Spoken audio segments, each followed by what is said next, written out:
Record revenue and margins so high they almost look like a typo. It turns out if you build the power architecture for the AI revolution, your bottom line is basically bulletproof. Welcome to Earnings Unscripted. It is May 20th, 2026, and we are unpacking the second quarter for analog devices, ticker ADI. And just to frame the scale here, revenue hit $3.62 billion. That is up roughly 15% from last quarter. Adjusted EPS came in at $3.09 a share. And record margins. Adjusted gross margin hit 73%, which is an incredibly rich number for hardware. But the funny part is, if you looked at the early tape today, you would honestly think they filed for Chapter 11. Right. That pre-market volatility was insane. It gapped down super hard at the open. Well, the stock ran up nearly 30% during the actual fiscal quarter. So the market had already priced in absolute perfection. Classic sell the news setup. They gapped down, crawled back a bit intraday, and still closed down around 4%. And quick reminder, since we are talking stock prices, this is just our personal opinion, strictly entertainment, not financial advice. So please do not trade on our banter. Exactly. Keep your portfolios safe from us. But I want to ignore the daily ticker drama because the underlying business is, it is just fascinating right now. They make the sensors and power systems that basically connect the digital world to the physical one. And the data center growth up 90% year over year. That is absurd for a legacy analog company. The mix shift is the real story there. Data center is now over 75% of their communication segment. It used to be a much broader telecom mix, and now it is, it's essentially a pure play on AI infrastructure. But what really jumped out to me in the report was a rare admission from the CEO. Roche basically admitted they had a critical hardware gap. You mean the final inch of power delivery, the Empower Semiconductor acquisition? Exactly. Analog Devices is already a giant in power management, but they looked at modern AI server loads and realized they were missing the hardest part. They could route power to the server board just fine, but regulating massive voltage spikes directly on the GPU is... it's a completely different physics problem. They literally did not have time to engineer it in-house. So they just bought the solution. They acquired Empower purely to plug that voltage regulator gap before the 2027 order cycle hits. Purely for that. It's a massive land grab for thermal control. Which is kind of wild to think about. We spend so much time fixating on the AI logic chips, but the actual semiconductor war is being fought at the voltage level, just keeping these data centers from melting down. And it wasn't just servers driving the beat. I totally expected their auto segment to be a disaster with all the EV headwinds lately. Up nearly 10% sequentially instead. Yeah, just totally unexpectedly. They said battery management systems suddenly flipped back to double-digit growth. Because of a very specific surge in China late in the quarter. The aggressive rollout of advanced driver assistance systems over there is basically masking the broader electric vehicle weakness right now. It completely saved the auto division. It really did. All right, I know we need to look closer at that 73% gross margin, though, because I saw a footnote that makes me question how sustainable it is. Let's get into the details.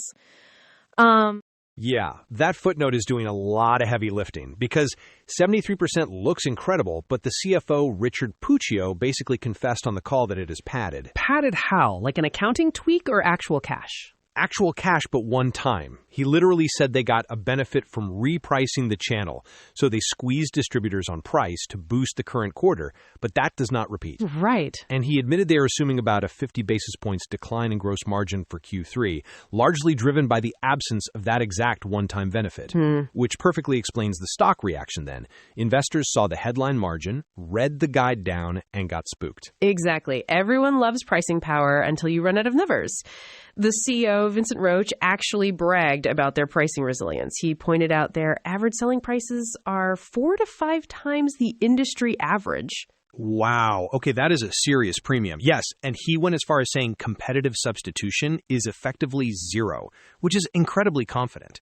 But here's the thing. Puccio also noted factories are running at max utilization today. So they cannot squeeze out any more efficiency gains on the manufacturing side either. No, that lever is fully pulled. Okay, but if factories are maxed out and the repricing bump is gone, what exactly are they doing with all this capital to prepare for that 2027 cycle? They are hoarding chips in the strangest possible way. Or, let me say that better, maybe the smartest possible way, depending on how you view risk. Have you looked at the inventory days? I know it's high, but I don't have the exact number in front of me. 168 days, so over 5 months. The rest of the tech hardware sector is out there actively apologizing for bloated post-COVID inventories, desperately trying to lean out. Right, and analog devices is just piling it on. Yeah, they absorbed another $81 million of inventory just this quarter. But they are doing it deliberately. They are banking the silicon at the die level, raw, unpackaged wafers. Oh, I see, because then you do not have to guess whether the end customer needs an automotive sensor or data center part until the absolute last minute.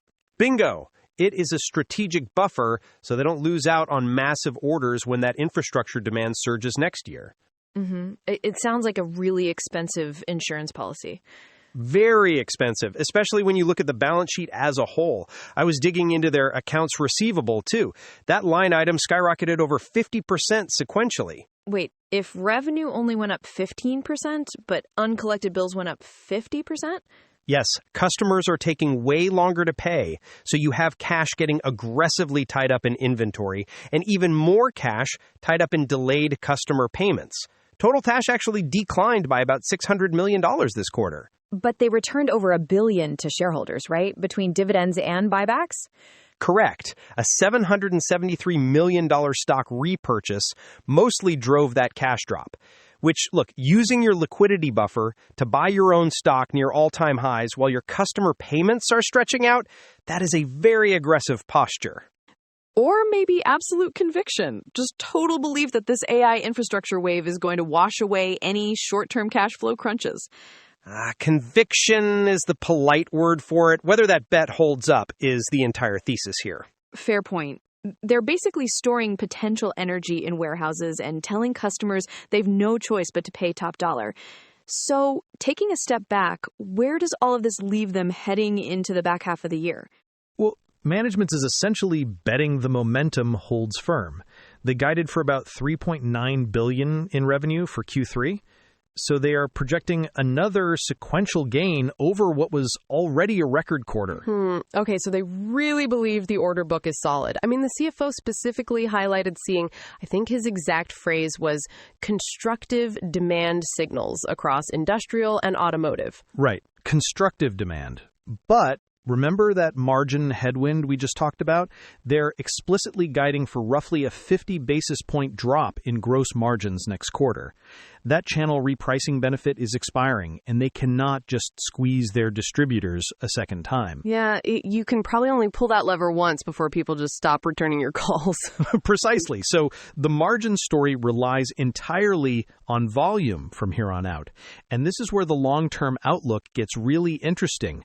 They built up that massive 168-day stockpile of inventory to front-run this anticipated 2027 AI demand. Right. That data center infrastructure build-out slows down even slightly, or if the architecture shifts, they are left holding a very expensive bag of raw silicon. True, but if it hits, if the demand actually shows up exactly like they predict, they're basically the only supplier ready to ship on day one. It feels like, well, we're watching them build this massive dam out of silicone and just hoping the river actually flows next year. That is a surprisingly decent engineering metaphor. I approve. Thank you. I try to have my moments. But yes, they are completely locked into this trajectory now. There is no backing out. It is going to be incredibly fascinating to watch this unfold over the next few quarters. All right, I think that's a great place to put a pin in it for today. Sounds good. See you next time. If you want these earnings drops to just quietly show up in your feed, feel free to follow the show. Just as a quick transparency note, this project runs on some AI assistants using voice generation models that are actually trained to pause and take a breath. We'd love to hear what tickers you want us to pull apart next, so drop us an email at earningsunscripted@datamadness.ca or grab that X link in the show notes. Thanks for listening. See you after the next call. Bye, everyone.